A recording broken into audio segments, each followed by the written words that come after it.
Assalamualaikum warahmatullahi wabarakatuh. Sebelum kita mulai pembelajaran pada hari ini, marilah kita berdoa terlebih dahulu.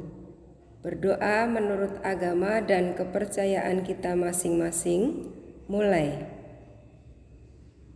Berdoa selesai. Pada hari ini kita bertemu lagi dalam pembelajaran daring SMP Negeri 4 Babelan, mata pelajaran Pendidikan Pancasila dan Kewarganegaraan kelas 7. Pada hari ini kita masuk pertemuan ketiga.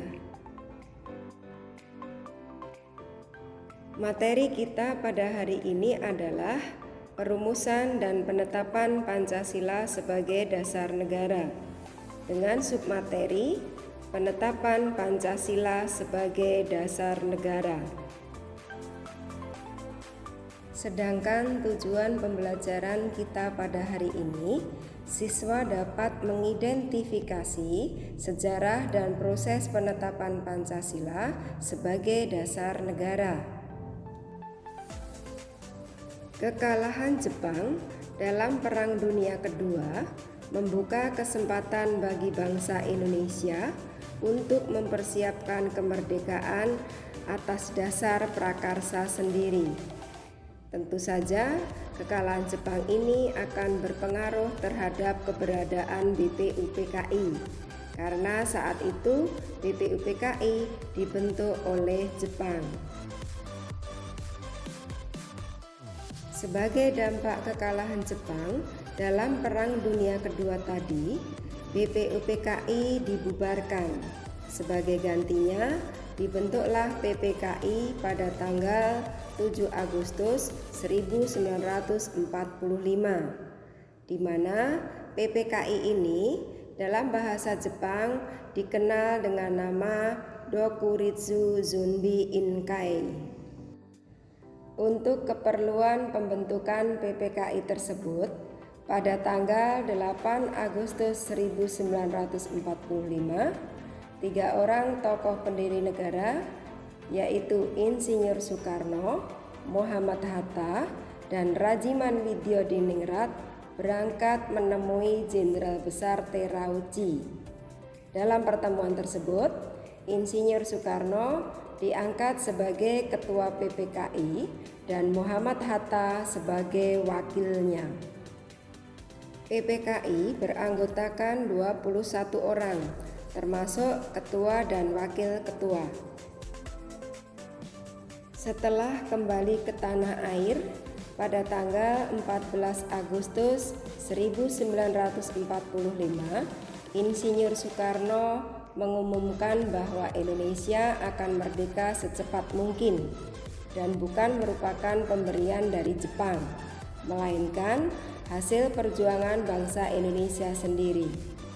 Sebagai buktinya, atas kehendak bangsa Indonesia sendiri, anggota PPKI ditambah menjadi 6 orang, sehingga anggota seluruhnya berjumlah 27 orang. Semua anggota PPKI berasal dari bangsa Indonesia. Setelah Jepang menyerah kepada pihak sekutu pada tanggal 14 Agustus 1945, kesempatan ini digunakan sebaik-baiknya oleh para pejuang untuk segera menyatakan kemerdekaan bangsa Indonesia.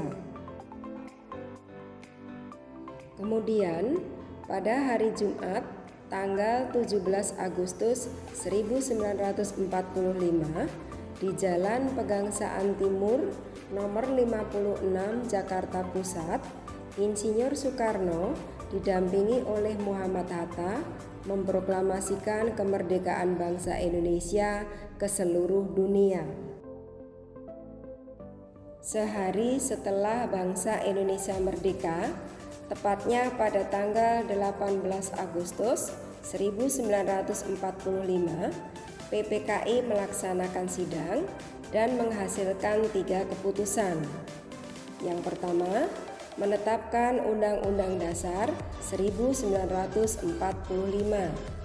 Yang kedua, memilih presiden dan wakil presiden, yaitu Insinyur Soekarno dan Muhammad Hatta. Dan yang ketiga, membentuk KNIP atau Komite Nasional Indonesia Pusat.